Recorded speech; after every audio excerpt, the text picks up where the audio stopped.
Are you tired of watching your table drift onto autopilot just because everyone already knows how the rules as written are going to play out?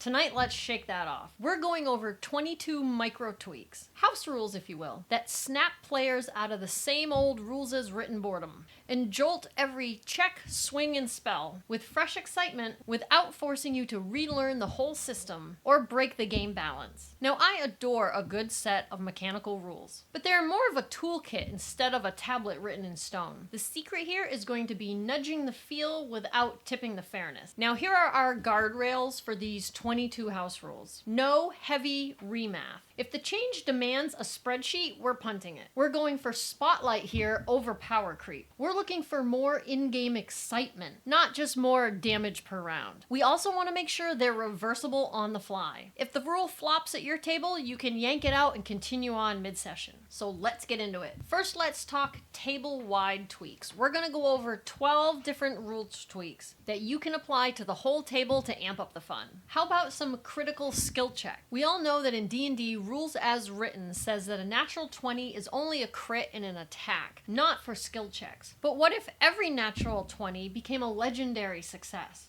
And a natural 1 sparked some delicious catastrophe. As a DM, make sure you keep the results within reason here. That DC should stay put and only the narrative outcome changes. Second up is one of my favorites, exploding damage dice. This means that when someone rolls their damage dice and they roll the maximum amount you can get on one of the dice, an 8 on a D8, a 10 on a D10, that die explodes, if you will. You get to re-roll it and keep adding the results onto the total. Just remember the monsters are going to benefit from this too, so it balances out. And the tension rises evenly. Now, how about some team advantage here? We all know that the rule help means that you can help out another character and give that player advantage on their roll. But what if two heroes describe distinctly their cinematic teamwork? Sure, the main roller gets advantage, but how about the helper actually gets to bank an inspiration die, provided they don't already have one? This is actually going to encourage a lot more teamwork at the table. Number 4 is our fail forward clock. What if they just miss the DC by 5 or less? What if they progress halfway and you introduce a complication? This way in the game, momentum continues and your failures actually stay meaningful. Next up, dynamic initiative swap. What if once per round in combat, someone could actually spend their inspiration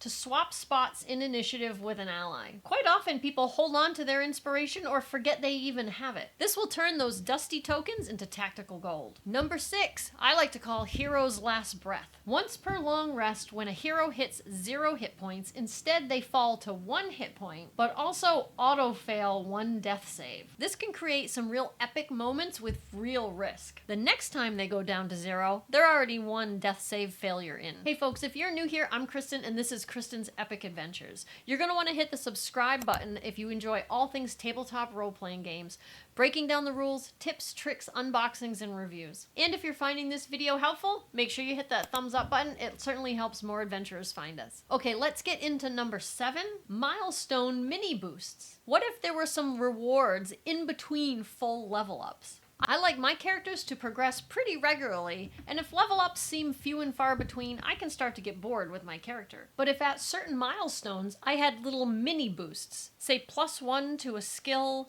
learn a new language, or even get a new tool proficiency, my progression itch is now scratched. Okay, let's go with number 8, spell surges on a natural 1. If someone rolls a natural 1 on a spell attack, roll on a list of 10 wild magic cosmetic effects that could happen. Number 9's another table. How about a quick loot table? After a kill, everyone wants to loot the body. Have the players roll a d6. On a 1 through 4, they find nothing. A 4, they find a trinket. And on a 6, a consumable. It rewards their curiosity without doing a lot of bookkeeping.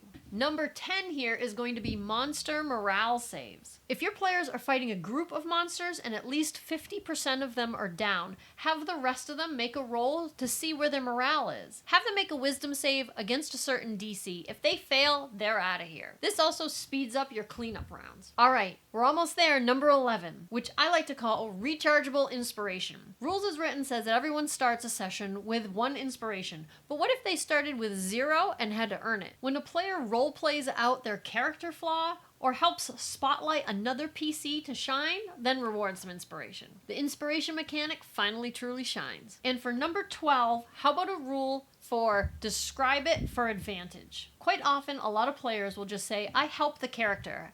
And the DM says, okay, you have advantage. But have them vividly, cinematically describe how they're helping in order to gain that advantage. Okay, those were the table-wide tweaks. Now let's get into some heroic and heritage type tweaks. These are 10 little race or class feature tweaks that spice up character flavor without a lot of power creep. Okay, number 13 is for elves. How about a rule that while elves are in a trance, they can keep watch, but they get -5 to their perception checks. Here's one for dwarves for number 14. I like to call it stone cutting 2.0. Once per short rest, a dwarf can automatically detect some unstable stonework. Subterranean swagger unlocked. Here's number 15 for halflings. I call it lucky streak. We all know how half lucky ability works. But what about if a halfling was also frightened or grappled and their lucky could trigger also on a natural 2? Now, scrappy heroics are actually encouraged. Number 16 is one for dragonborns. A lot of dragonborns forget to use their breath weapon or don't want to use their action on something like their breath weapon and would rather use their actual weapon. But what if after using their breath weapon, their next attack adds on an extra 1d4 of matching damage type? Their breath weapon now feels like a combo move. Here's one for the Rangers, number 17. I like to call the flexible favored foe. Once per short rest, allow the Rangers to switch who their favored foe is. Maybe even allow them to do it as a bonus action if it's done while in combat in initiative order. Now you've got adaptive hunter vibes. Okay, number 18 for the rogue. How about sneak attack with style? Once per short rest, allow the rogue to get off his sneak attack without having advantage or an ally that's engaged, especially if he gives it a little creative flourish. Now for the barbarian, number 19 is some rage momentum. If a barbarian moves at least 20 feet and ends up closer to the enemy, allow their rage to continue one more round. This ensures that they're not going to run in, make a hit, and run out. Number 20, here's one for the monk. I call it the key-powered step. How about making the first Step of the Wind instance in combat free, instead of costing a key point? This can really help low-level monks feel like they're a part of the action without being key poor. 21 for the bard, encore inspiration. How about a rule that if that bardic inspiration die actually comes up a 1 or a 2, that the die goes back to the bard to be able to be used again, but only allow this once per long rest. It really gives another opportunity for those sad roll results. For the cleric, number 22, I like to call channel mercy. Once per long rest, allow them to use their channel divinity to actually cast spare the dying. Allow them to do it from 60 feet away and restore 1 single hit point. Miracle moment. Now tell me in the comments which of these 22 tweaks you're going to use at your table. I want to hear all about it. Now you're going to want to watch one of the videos on the next screen. Go ahead and click that and I'll meet you there.